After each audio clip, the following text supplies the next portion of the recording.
When my grandma asked me to explain how I'd used my $3 million trust fund after 25 years, the whole birthday table froze. I whispered one truth that shattered my family's perfect image: I never got a trust fund.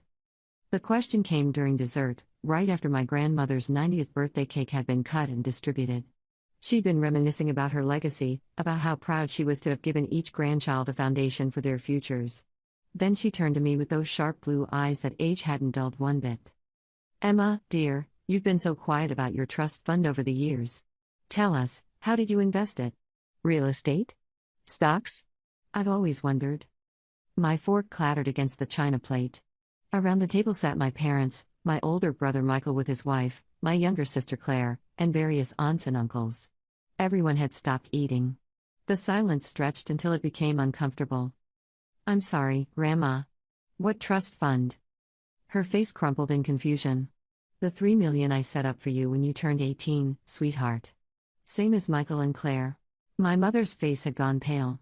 My father suddenly became very interested in his napkin. Michael and Claire exchanged a look I couldn't quite read. "I never received any trust fund," I said quietly. "I didn't even know one existed." The explosion that followed was immediate. Grandma's voice rose to a pitch I'd never heard before. My father tried to interject with explanations that dissolved into stammering. My mother sat frozen, her lips pressed into a thin line. But I was already doing the math in my head, connecting dots I'd ignored for 25 years. I was 43 years old. I'd worked 2 jobs through college while my siblings somehow never worried about money. I'd taken out student loans that I'd only finished paying off 3 years ago. I'd lived in studio apartments while Michael bought his first house at 25 and Claire had that mysterious small inheritance that became a down payment on a condo. "Someone needs to explain this to me," Grandma said, her voice dropping to something cold and dangerous. "Right now." I stood up. "Actually, I think I'd like to hear this explanation too. But not here. Not at your birthday." I left the restaurant before anyone could stop me. My phone started ringing within minutes. I turned it off. That night, I couldn't sleep. I kept thinking about every financial struggle I'd endured. The electric bill I'd had turned off during a brutal winter because I'd had to choose between heat and textbooks. The wedding I'd postponed for 3 years because my ex-fiancé and I couldn't afford even a modest ceremony. The promotion I'd missed because I couldn't take an unpaid training course my company required. Meanwhile, Michael had his MBA from a prestigious university. Claire had spent a year finding herself in Europe. Both of them drove new cars while I'd driven my Honda Civic for 15 years until it finally died last month. By morning, I'd made a decision. I was going to find out exactly what happened to my trust fund, and someone was going to answer for it. The first step was calling Grandma. She picked up on the first ring. "Emma." I didn't sleep either. "I need to know everything about how you set up those trusts." She didn't hesitate. Within an hour, I was sitting in her pristine living room while she pulled out files she'd kept for decades. Grandma had always been meticulous. There were 3 identical trust documents, each establishing $3 million for her grandchildren, to be accessible when they turned 18. "I transferred the money to your father," Grandma said, her hands shaking slightly as she held the papers. "He was supposed to work with his attorney to establish the individual trusts. I trusted him completely." "Did you ever verify they were set up?" Her silence was answer enough. "Grandma, I need copies of everything." She didn't argue. While she was at the copy machine, I called my oldest friend, Rachel, who happened to be a forensic accountant. "I need your help," I told her. "And I need you to keep this completely confidential." "You sound serious." "Someone stole $3 million from me. I just didn't know it until yesterday." Rachel didn't ask stupid questions. "Come to my office tomorrow morning. Bring everything you have." When I met with Rachel, she spent 3 hours reviewing the documents. Her expression grew darker as she worked. "Emma, this is straightforward fraud. Your grandmother transferred the money in good faith. Your father was obligated to establish the trust. Instead," she pointed to a series of highlighted passages. "Instead, based on what I'm seeing here and some preliminary searches I ran this morning, the money appears to have been deposited into an account controlled by your parents. Can you trace where it went?" "That's going to require more investigation. But yes, I can do that. It won't be cheap." "How much?" She quoted me a figure that made me wince, but I agreed. I'd put it on my credit card if I had to. Some things were worth going into debt for. Over the next 2 weeks, Rachel worked her magic. My parents called constantly. I didn't answer. Michael sent long texts about not jumping to conclusions. I deleted them. Claire left a voicemail crying about how I was tearing the family apart. I saved that one. It might be useful later. Rachel's report arrived on a Tuesday morning. I'd taken the day off work, somehow knowing I'd need the time to process whatever she'd found. The truth was worse than I'd imagined. My parents hadn't just stolen my trust fund. They'd used it to fund Michael's graduate education, buy Claire's condo, and purchase a vacation home in Arizona that was registered under a family LLC.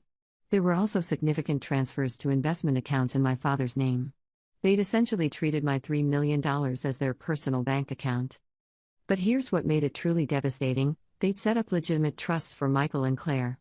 Those trusts had been established exactly as Grandma intended. It was only mine that had been diverted. Rachel had attached a note to her report. Emma, I found something else.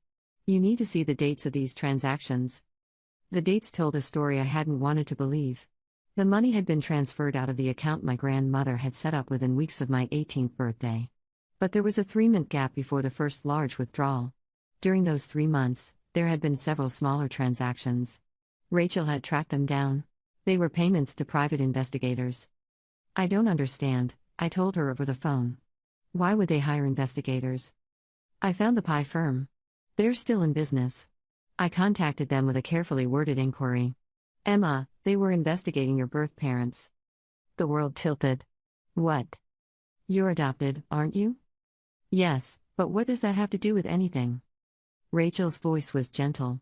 The investigator wouldn't give me details without a court order, but he confirmed they were hired by your parents to locate your biological family. The timing suggests they found something that changed their minds about your trust fund. I'd been adopted as an infant. It was never a secret, but it was never discussed much either. My parents had always claimed they loved all 3 of us equally. Clearly, that had been a lie. I spent the rest of the day in a fog. When I finally emerged, I knew what I had to do. I called the lawyer. Attorney Jennifer Martinez listened to my entire story without interrupting. When I finished, she leaned back in her chair. You have several options here. The criminal route would be difficult after this much time, but there's strong grounds for a civil suit. However, lawsuits are public, expensive, and emotionally draining. What else? You confront them with what you know and negotiate a settlement. Use the threat of legal action and public exposure as leverage. I want my money back. With interest. 25 years of compounding interest on $3 million, even at a conservative rate, would be substantial. We're talking somewhere between 8 to 12 million depending on how we calculate it. The number was staggering. But it was also fair. That's what I would have had if they'd done the right thing. Let's negotiate, I said. Jennifer helped me craft a letter. It was clinical and precise, outlining exactly what Rachel had discovered, what legal remedies were available to me, and what I was demanding in settlement. We gave them 2 weeks to respond. They showed up at my apartment on day 3. I'd been expecting them, but seeing them standing at my door still sent a jolt through my system. My mother looked like she'd aged a decade. My father couldn't meet my eyes. Can we come in? My mother asked. No. Emma, please. Let us explain. There's nothing to explain. You stole from me. I know why, I know how much, and I know where it went. The only question now is whether you make this right or whether I file a lawsuit that will destroy whatever reputation you think you have. My father finally looked at me. You don't understand the whole situation. Then enlighten me. They stood in my doorway for another moment before my father started talking. The story that emerged was uglier than I'd imagined. When they'd hired the private investigator, they'd found my birth mother. She'd been 19 when she had me, the product of a brief relationship with a man who'd disappeared when she got pregnant. She'd given me up because she couldn't provide for a child, but she'd never stopped thinking about me. The investigators had also discovered something else. My birth mother had developed a serious illness that required expensive treatment. She'd reached out to my adoptive parents, not to interfere in my life, but to ask if they might be willing to help with medical costs. She'd been desperate. My adoptive parents had refused. More than that, they decided my birth mother's reappearance was a threat.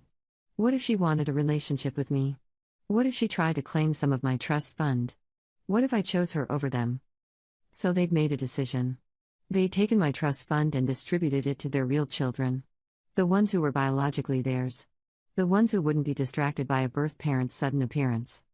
We were protecting our family, my mother said weakly. I was your family, I replied. Or at least, I thought I was. My father's face hardened. You're being dramatic. We raised you. We loved you. So we made one mistake? One mistake? You stole millions of dollars from me. You let me struggle through college while my siblings lived comfortably. You watched me work myself to exhaustion while you vacationed in your Arizona house. You chose, over and over again, to keep this secret. We were going to tell you, my mother said. Eventually. When? At your funeral, when I found out I wasn't inheriting anything because you'd already given it all to Michael and Claire. The silence that followed told me I'd hit close to the truth. You have 2 weeks, I said. My attorney sent you the settlement terms. Either you agree, or I file suit and make sure every detail becomes public record. I'm sure the community will be fascinated to learn how the Harringtons treat their adopted daughter. I closed the door in their faces. The 2 weeks passed slowly. Jennifer called me daily with updates. My parents' attorney was trying to negotiate lower numbers. We held firm. On day 13, they agreed to our terms. The settlement was structured carefully. They would pay me $8 million over 5 years, with the first payment due immediately. Michael and Claire would each return half of what they'd received from my trust fund. The Arizona vacation home would be sold, with proceeds going to me. And they would sign affidavits acknowledging the fraud. That's it? Rachel asked when I told her. You're not going to press charges? The criminal statute of limitations is long past. But this isn't about revenge. It's about getting back what was mine. The first payment arrived in my account on a Friday afternoon. $1.6 million. I stared at the number for a long time. Then I did something that had been weighing on my mind since I'd learned the truth about my birth mother. I hired my own private investigator. Update 1, 3 months later, finding Sarah Chen wasn't difficult. She lived 2 states away, working as a nurse at a regional hospital. The investigator provided me with her contact information and a brief report on her current situation. She'd beaten her illness, though it had left her with substantial medical debt. She'd never married, never had other children. According to the investigator, she'd kept a small scrapbook of newspaper clippings about me over the years. Every academic achievement, every minor mention of my name in public records, every trace of my existence. I drove to her town on a Saturday morning. I'd made an appointment under a fake name at the hospital where she worked, claiming I needed to discuss a patient's care. When she walked into the consultation room, I knew immediately who she was. I had her eyes, her nose, the same slight build. She recognized me too. Her hand flew to her mouth. Emma? Hi, Sarah. We sat down. For a long moment, neither of us spoke. I don't know where to start, she finally said. I never thought I'd see you. After your parents told me to stay away, I assumed, wait, they told you to stay away? She looked confused. After I reached out about my medical bills. Your father called me.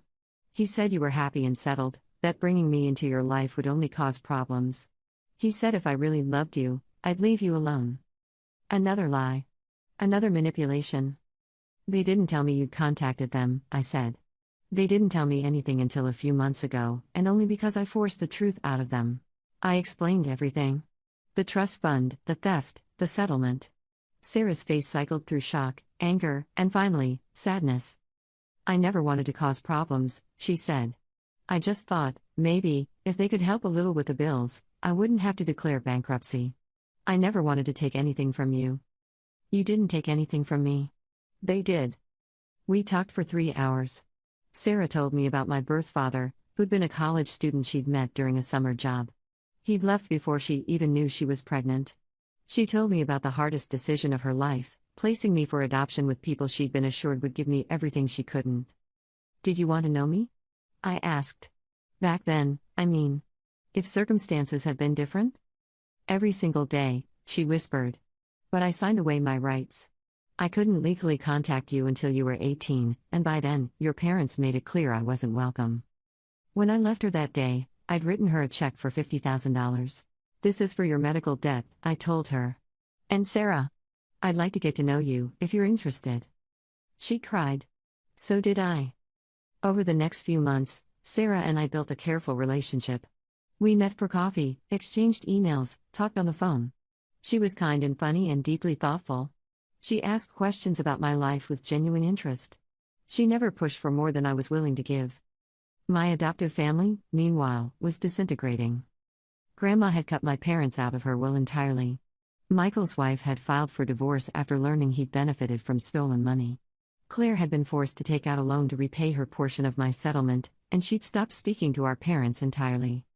My mother called me one evening, 3 months after the settlement. "Are you happy now?" she asked.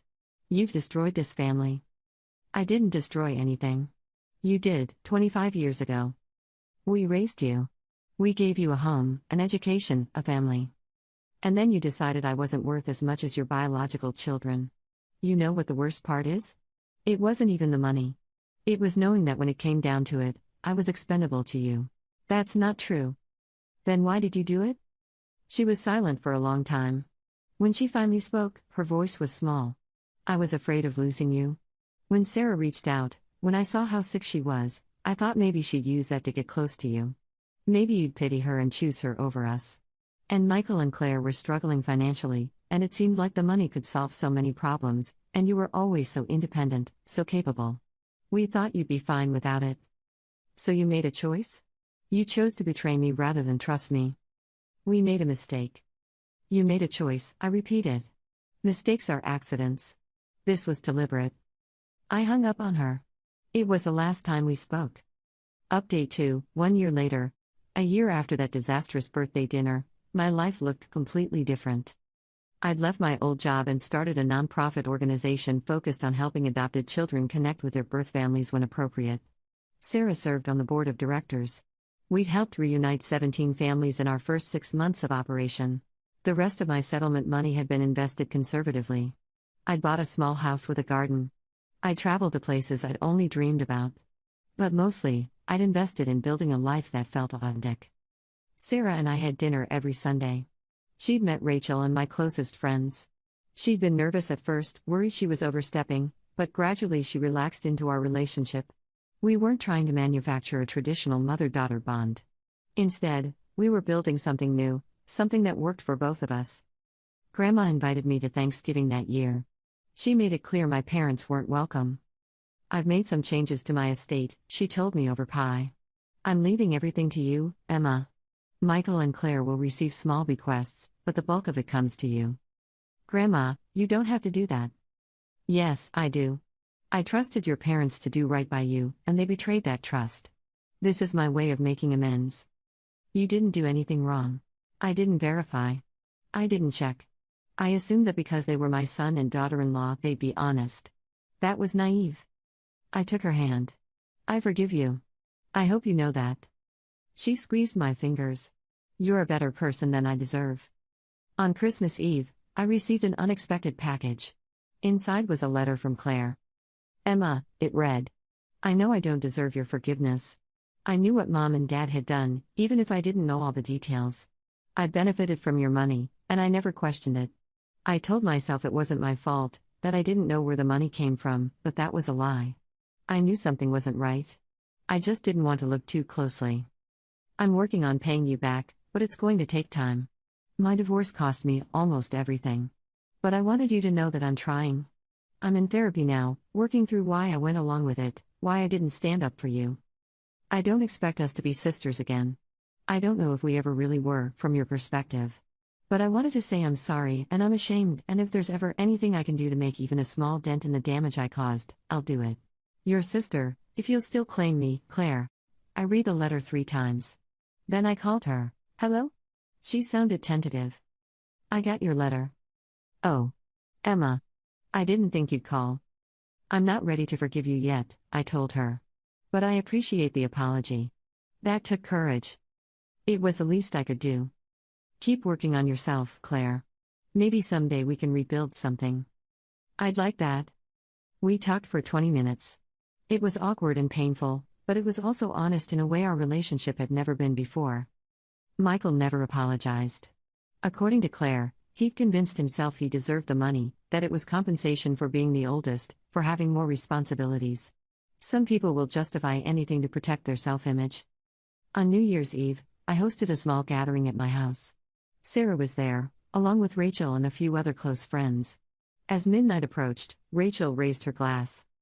To Emma, she said, who took a devastating betrayal and built something beautiful from the wreckage. To Emma, Sarah echoed, her eyes shining with tears. We toasted and watched the fireworks through my back window. I thought about the girl I'd been a year ago, the woman who'd worked 2 jobs and paid off student loans and never questioned why life seemed so much harder for her than for her siblings. That Emma had been strong and resilient and determined. But she'd also been blind to a fundamental truth, that the people who claimed to love her most had been willing to sacrifice her future for their own comfort. This Emma, the one standing in her own house surrounded by people who genuinely cared for her, understood that love wasn't about blood or biology or legal bonds. It was about choice. It was about showing up. It was about being honest even when honesty was painful. I'd lost a family. But I'd gained something more valuable, clarity about who I was and what I deserved. The settlement money had been substantial, but the real wealth was in knowing my worth, in refusing to accept less than I deserved, in building relationships based on honesty instead of obligation. Sarah caught my eye across the room and smiled. A year ago, I hadn't known she existed. Now she was one of the most important people in my life. Not because she'd given birth to me, but because she'd chosen, every day, to respect my boundaries while remaining present. She'd shown me what unconditional acceptance actually looked like. My phone buzzed. A text from my mother, Happy New Year. I hope you're well. I deleted it without responding. Some bridges, once burned, shouldn't be rebuilt. Instead, I pulled out my laptop and wrote a post for the nonprofit's blog. It was about the families we choose versus the families we're born into, about forgiveness versus reconciliation, about knowing when to fight for a relationship, and when to walk away. The post went viral within a week. I received hundreds of messages from people who'd experienced similar betrayals, who'd been made to feel less than by their own families, who'd struggled to reconcile love with mistreatment. One message in particular stood out. It was from a young woman who'd been adopted, who'd just discovered her adoptive parents had spent her college fund on a luxury vacation. She was 19 years old and felt completely lost. I don't know what to do, she wrote. Everyone keeps telling me family is everything, that I should forgive and move on. But I can't stop being angry. Is that wrong? I wrote back immediately. Anger isn't wrong. It's information. It's telling you that you deserved better. The question isn't whether you should be angry. The question is what you're going to do with that anger. You can let it consume you, or you can use it as fuel to build a life that honors your worth. She responded an hour later, how did you stop being angry? I didn't, I told her. I just learned to channel it into something constructive. The anger motivated me to get my settlement, to build this nonprofit, to create relationships with people who actually value me. Anger can be a teacher if you let it. A month later, she sent me an update. She'd confronted her parents with what she discovered. They denied everything at first, but she'd held firm. Eventually, they'd admitted to taking her college fund. She was working with an attorney now, exploring her options. Thank you, she wrote. For showing me it's okay to demand better. For proving that standing up for yourself isn't selfish. These messages made everything worthwhile. The year of investigation, the confrontation, the family breakdown, the painful rebuilding. If sharing my story helped even one person recognize their worth and fight for it, then it had all served a purpose. I'd started that disastrous birthday dinner as someone who believed family loyalty required silence about wrongdoing. I'd ended it as someone who understood that real loyalty means refusing to enable harm. The trust fund had been stolen from me 25 years ago. But in a strange way, not receiving it had taught me something my siblings would never learn, that true security comes from within, that resilience is built through struggle, that character is forged in the fire of adversity. Michael and Claire had their money and their comfortable lives, but they never had to question whether they deserved what they had. They'd never had to build themselves from nothing. They'd never had to decide what they stood for when the cost of standing was high. I had. And that knowledge, that bone-deep understanding of my own strength, was worth more than any trust fund. Sarah and I were planning a trip to Japan in the spring. She'd always wanted to see the cherry blossoms, and I'd always wanted to experience a culture where honoring your elders was central, but that didn't mean accepting mistreatment. We were both looking forward to it, to building memories together, to writing a new story that wasn't defined by the past. On the anniversary of that birthday dinner, Grandma called. I'm having a small celebration, she said. Nothing fancy. Just dinner with the people who matter. Will you come? Both of you? Both? I asked. You and Sarah. I'd like to meet her properly. If that's all right with you. I felt tears prick my eyes. I'd like that very much. The dinner was lovely. Grandma and Sarah talked about nursing, about their shared love of gardening, about their different but parallel experiences of loving me. Grandma apologized directly to Sarah for not seeing the truth sooner, for not protecting me from her son's greed. "You gave Emma life," Grandma told her. "I should have honored that. Instead, I trusted the wrong people." "We both trusted them," Sarah replied gently. "That's not a failing. That's hope." As the evening wound down, Grandma pulled me aside. "You know, Emma, when you were little, you used to tell me you were going to change the world. I always believed you, but I thought you'd do it through some grand gesture. A big career, maybe, or some important discovery. And instead I ended up uncovering family fraud and starting a small nonprofit," I said wryly. "No," she said firmly. "You ended up showing everyone around you what integrity looks like. You refused to accept less than you deserved, but you did it without cruelty. You held people accountable without seeking to destroy them. You built bridges with people who deserved your trust and burned the ones that didn't. That's not a small thing, Emma. That's everything." Driving home that night, with Sarah dozing in the passenger seat and the city lights streaming past, I thought about Grandma's words. For so long, I'd measured my worth against my siblings' apparent success. Their houses, their degrees, their seeming ease with life. But what I'd learned was that ease built on dishonesty is hollow. Success purchased with someone else's stolen dreams is meaningless. And family that's conditional on silence about wrongdoing isn't family at all. I had less money than I should have had. I'd started my real life later than my siblings. I'd worked harder and struggled more and gone without while they enjoyed comforts bought with my stolen future. But I'd also learned who I was in a way they never would. I discovered strength I didn't know I possessed. I'd built relationships based on truth instead of convenience. And I created a life that was genuinely mine, not purchased with someone else's sacrifice. The nonprofit was growing. We'd secured grant funding and were expanding to 3 new states. I'd hired a staff of 5 people, all of them passionate about adoption rights and family reunification. We'd helped dozens of families navigate the complex emotions and legal challenges of reconnecting. Just last week, a woman had written to tell me that because of our organization, she found her birth mother after 40 years of searching. They were taking it slow, building trust, learning each other. But they were building something real. That's what mattered. Not revenge, not punishment, not destroying the people who'd hurt me. What mattered was taking the pain and transforming it into something that helped others. I'd gotten my settlement. I'd held people accountable. But the real victory was in refusing to let their betrayal define me. In choosing to build rather than destroy. In understanding that sometimes the best revenge is living well and helping others do the same. Sarah stirred beside me. "You okay?" she asked sleepily. "Yeah," I said. "I really am." And for the first time in 25 years, that was completely true. Update 3, 2 years later. The text came on a Tuesday afternoon while I was reviewing grant applications. Unknown number, local area code. "This is Emma Harrington?" "Yes. Who's this?" "My name is David Chen. I think you might be my half-sister." I nearly dropped my phone. Sarah had told me about my birth father, but she'd said he disappeared before I was born. She'd never been able to find him. "I'm sorry, what?"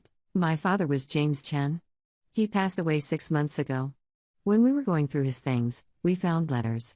Old letters from a woman named Sarah, telling him she was pregnant. He never responded to them. I don't think he even opened most of them until years later. But he kept them." My heart was pounding. "Why are you calling me now?" "Because in the last letter, the one Sarah sent after you were born, she included a photo. And when I saw your picture on the nonprofit website, I recognized you immediately.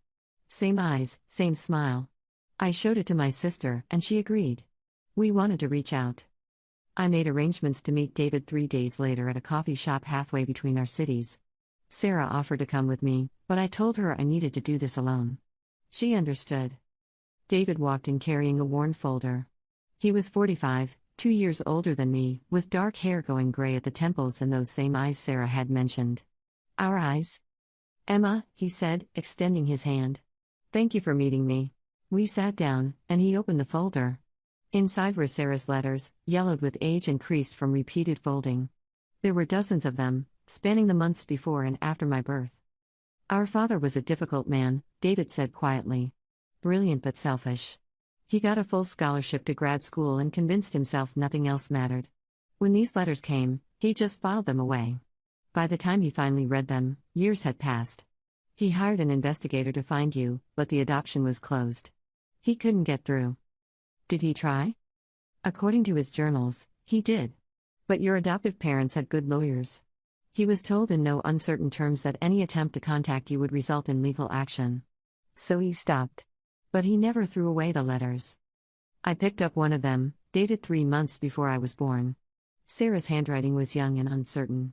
I know you probably don't want to hear from me, she'd written. But I thought you should know. I'm not asking for anything. I just thought you had a right to know you're going to be a father. He had a right to know, I said, looking at David. But he also had a responsibility. I'm not here to defend him. He made terrible choices. But I wanted you to know about us. I have a sister, Jennifer. She's 41. We both want to meet you if you're open to it. Over the next few months, I got to know David and Jennifer. They were both academics like their father had been. David taught mathematics at a state university. Jennifer was a research scientist. They were smart and serious and carried a quiet sadness about the father they'd loved despite his flaws. He talked about you near the end, Jennifer told me during one of our meetings. He had cancer. Pancreatic. It was quick. But in those last weeks, he kept asking if we'd found you yet. He wanted to apologize. For what, specifically? For running away. For being a coward. For choosing his ambition over responsibility. Those were his words. I didn't know how to feel about James Chen. He was a stranger who happened to share my DNA. He'd abandoned Sarah and, by extension, me.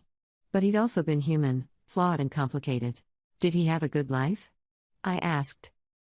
David and Jennifer exchanged glances. Professionally, yes, David said. Personally?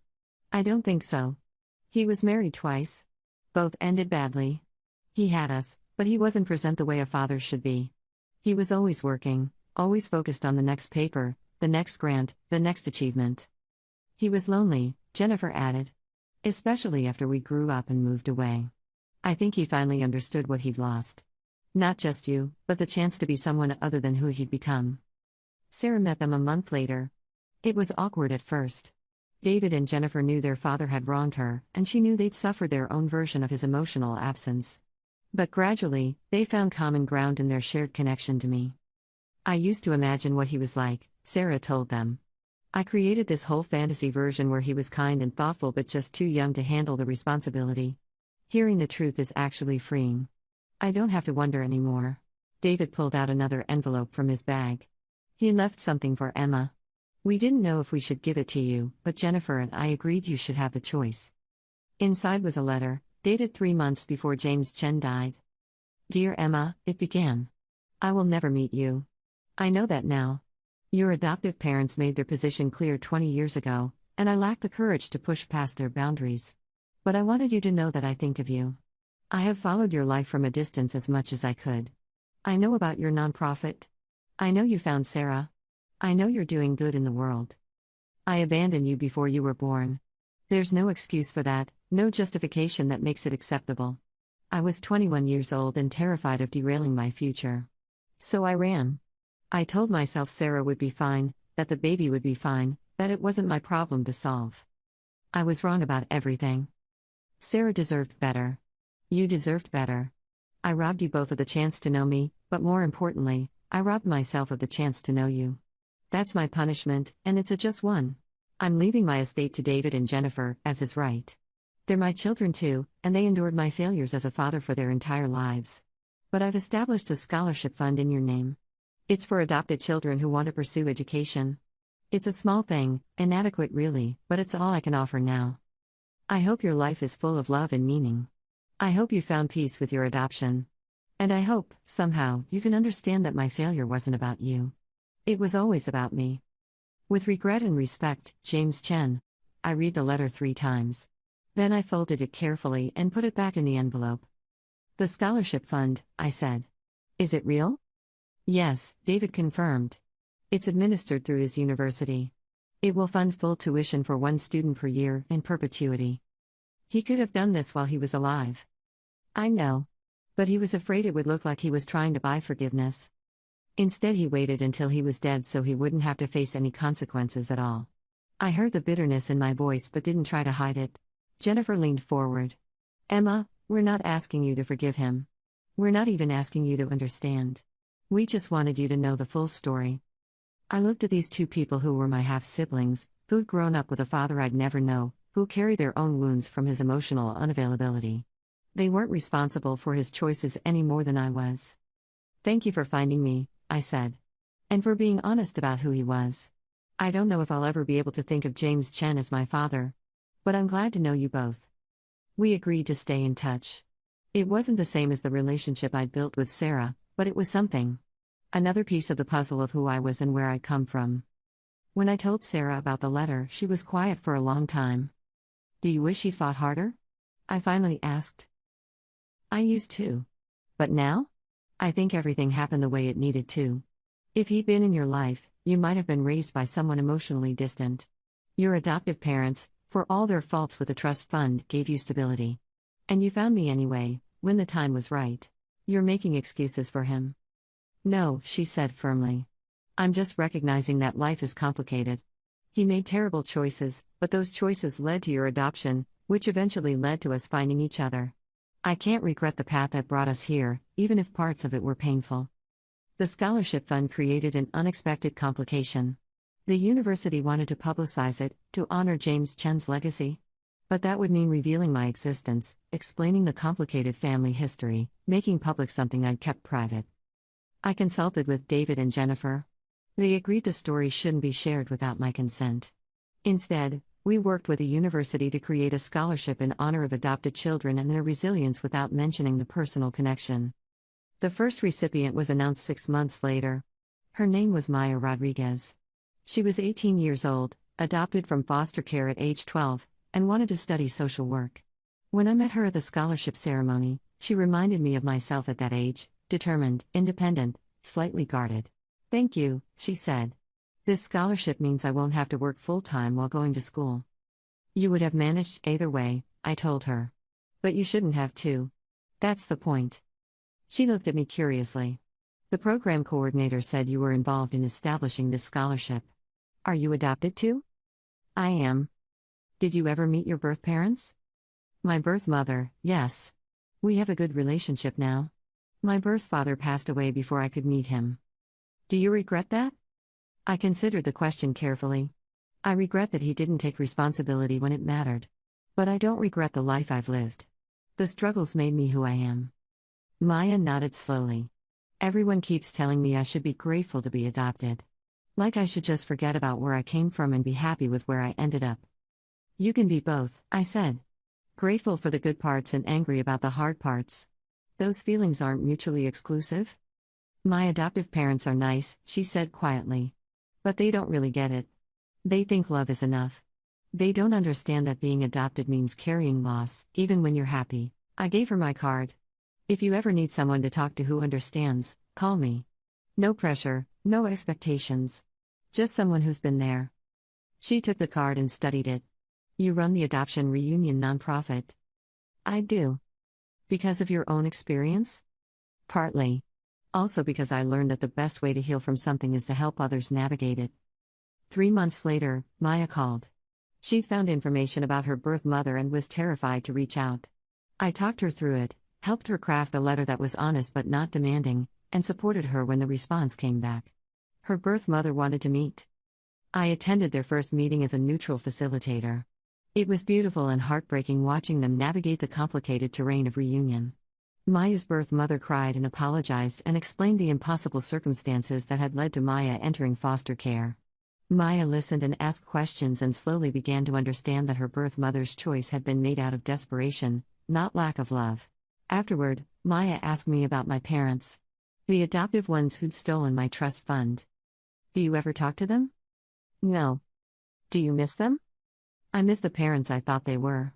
But those people never really existed. I miss the illusion, not the reality. That's sad, she said. It is, I agreed. But it's also freeing. I don't have to pretend anymore. I don't have to perform gratitude for people who fundamentally didn't value me. That's its own kind of peace. Maya stayed in touch throughout her freshman year.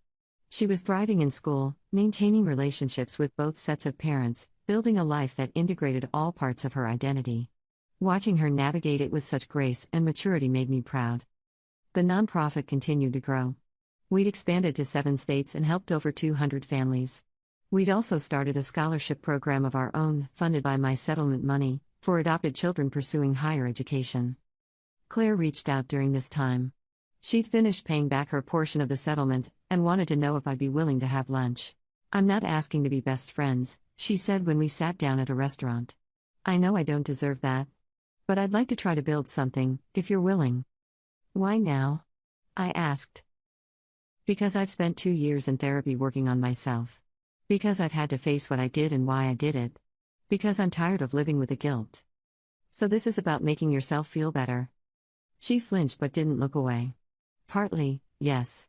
But also because you're my sister, and I threw that away for money and comfort. That was wrong.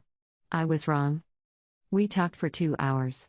Claire was different now, more self-aware and less defensive. She'd lost her marriage, her financial stability, and her relationship with our parents. She'd been forced to rebuild from scratch, and it had changed her. "Mom and Dad are selling the house," she told me. "They can't afford it anymore. Between paying you back and Grandma cutting them off, they're barely scraping by." "How do you feel about that?" "Honestly? I think it's fair. They made choices. This is the consequence. Do you see them?" "Once a month. It's awkward. They want me to side with them, to agree that you overreacted. I won't do that." I studied her face. She'd lost weight, and there were lines around her eyes that hadn't been there before. She looked tired but also somehow lighter. "I'm not ready to be close," I told her. "But I'm willing to keep talking. To see if we can build something new." "Thank you," she whispered. "That's more than I deserve." Over the following year, Claire and I met once a month for coffee. We didn't talk about the past much. Instead, we focused on who we were now, what we were building, what we learned. Slowly, carefully, we constructed a tentative relationship based on honesty rather than obligation.